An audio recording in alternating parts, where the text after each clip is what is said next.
Hello pre-calc honor students, here we are with sigma notation, and our objective is to represent series using sigma notation.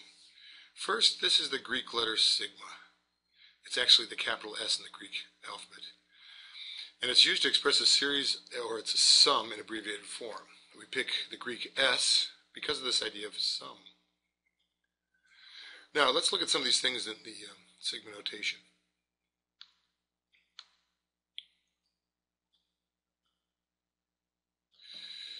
We've got the description over here, and then here's an example, and we're going to expand it out so you can see what's going on with this.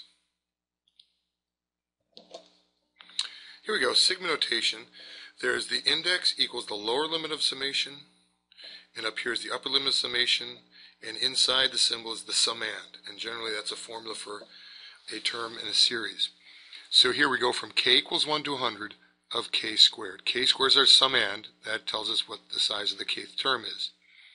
And now we're going to add these up.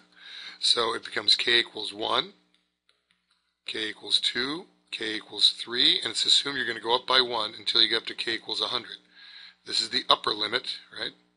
And we started at the lower limit of summation.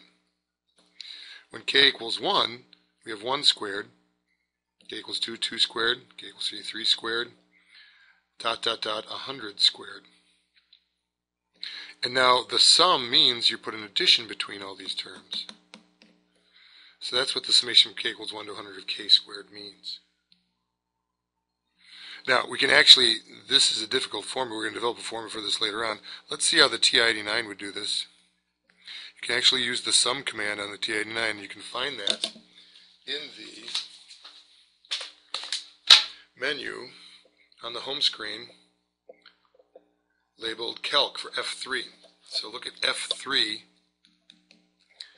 calc, and then you'll see that it's got this sigma sum symbol.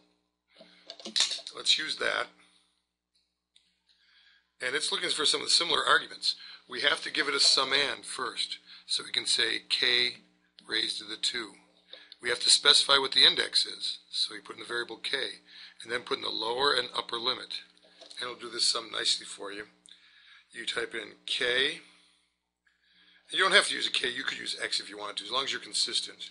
Here's 2 comma k, going from 1 to 100. And my calculator says 338,350.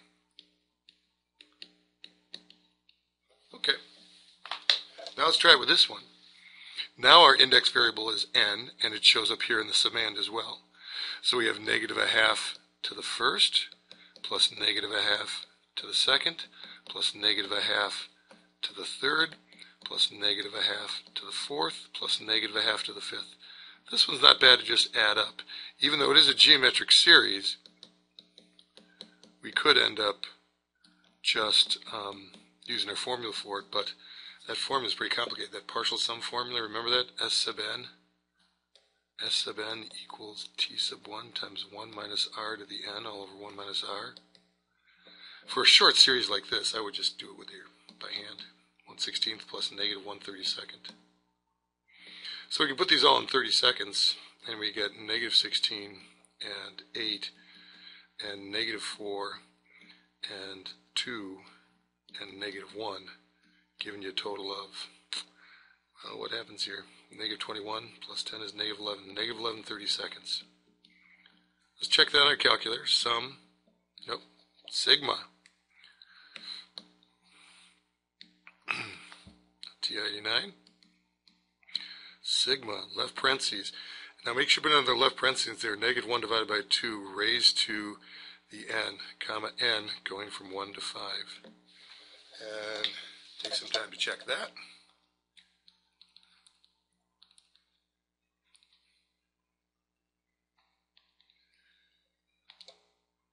-1 divided by 2 raised to the n. And then change your variable to n then, going from 1 up to 5. And I get, sure enough, it checks out in -11 30 seconds. Okay, summation from j equals 0 to infinity of 1/2 to the j. This is an infinite sum now. let's see what happens here. A half to the 0 plus a half to the first plus a half to the second plus a half to the third on infinitely. So that's 1 and a half and a fourth and an eighth plus dot dot dot. Now we can use a formula since this is an infinite geometric series. We can say the infinite sum is t sub 1 over 1 minus r, and we have 1 all over 1 minus a half. 1 over a half is 2. Now let's see what the TI-89 does with this one though. We're going to do sum, and then we're going to put in 0.5 raised to the x going from 0 to infinity. That infinity symbol is sitting there above catalog in the middle of your calculator. Let's try that one. 0.5 to the x. You can use j if you want. I just find it easier to just use the x. Comma, x going from 0. Notice you can start the sequence with 0 if you want, up to infinity. And it says 2. In this case, it figured it out. It understands that infinity symbol. Now, let's look at some properties of finite sums. The sum idea can distribute over addition.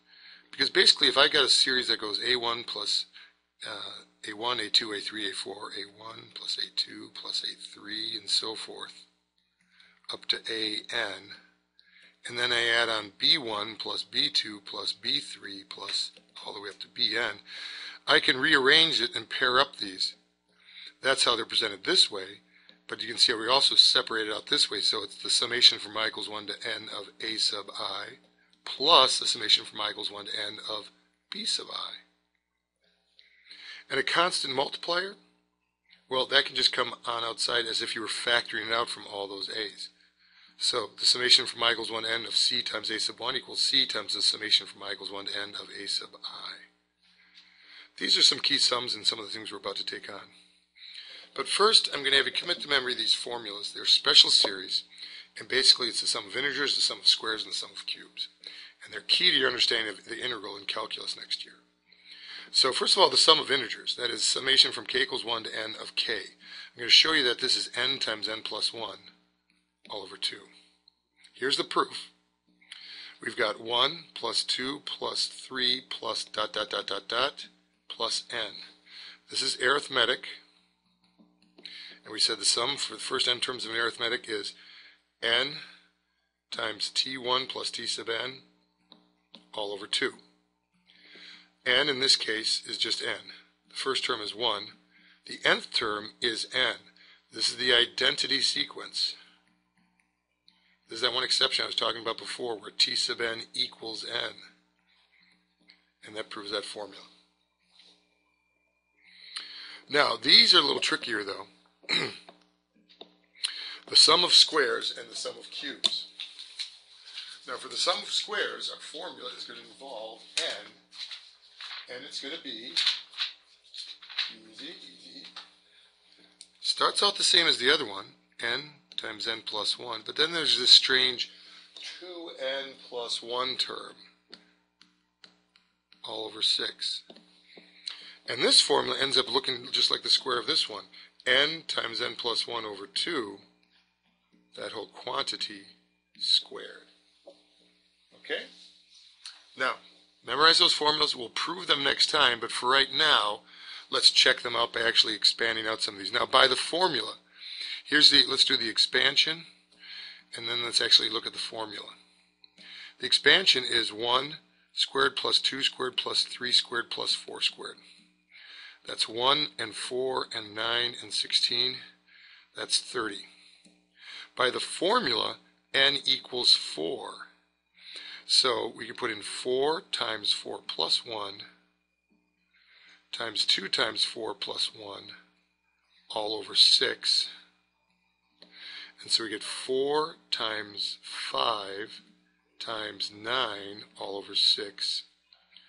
Or, let's see, cancel out 2 from there and a 3 from there. 2 times 5 times 3. Sure enough, we get 30 again. Now in this case, the formula was longer. But we're going to see cases where we're going to be going out to like 40 or 100 for our upper limit, in which case this formula is going to be shorter, the short approach. Let's try it with cubes. Our first 4 cubes are 1 cubed plus 2 cubed plus 3 cubed plus 4 cubed.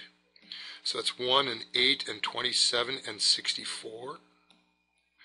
So that's 9, that's 36, that's 100. Let's see what works out in the cubing formula. We take n, in this case n equals 4 again. Okay, so n equals 4, we plug it into the formula. Let's see, we're going to have 4 times 4 plus 1 all over 2, all that quantity squared. So that's 10 squared, that equals 100.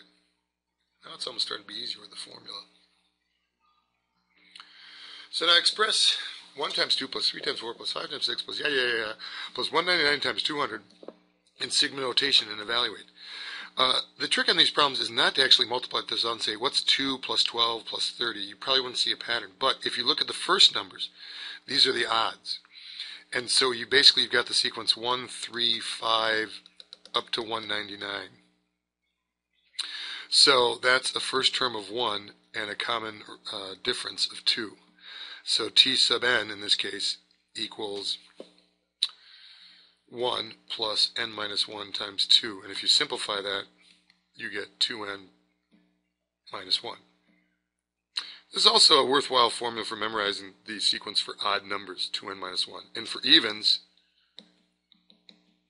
it's basically just t sub n equals 2n. So we can write this as the summation from I equals 1 up to 100 of 2I minus 1 times 2I. Now I switched to I just because I prefer that, but you could have kept it with n and so forth. So that's the sigma notation. Now we want to evaluate this. Well, it becomes the summation from I equals 1 to 100 of, I first expand this as 4I squared minus 2I, because you can actually distribute the summation idea over subtraction. So it's the summation from I equals 1 to 100 of 4I squared minus the summation from I equals 1 to 100 of 2I. And then these constant multipliers can come out in front. So it's 4 times the summation from I equals 1 to 100 of I squared minus 2 times the summation from I equals 1 to 100 of I. Now, you just memorized the formulas for the sum of squares and for the sum of integers. So now we can quickly put this into the formula we talked about before. Let's go find that formula. So here we go. Here are the formulas. And so it's 4 times this sum. Now, in this case, n equals 100, so I'm going to put 100 into this formula. Now, I went from k equals 1 of k squared to I equals 1 of I squared, but it's still the same idea applies. So I'm going to put 100 into this formula.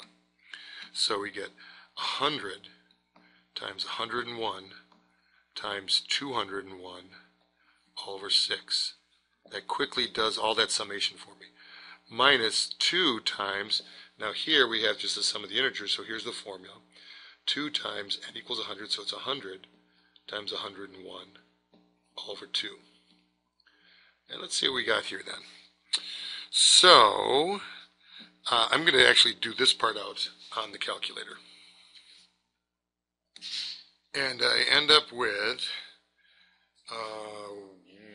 1,353,400 minus 10,100, which works out to be end in 300 then, and 1,343,400, 300, and that checks with the right answer.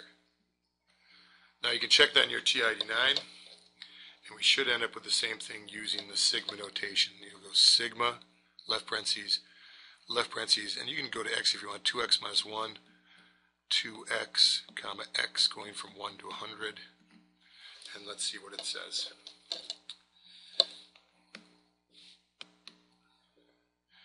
And sure enough, the calculator says 1,343,300.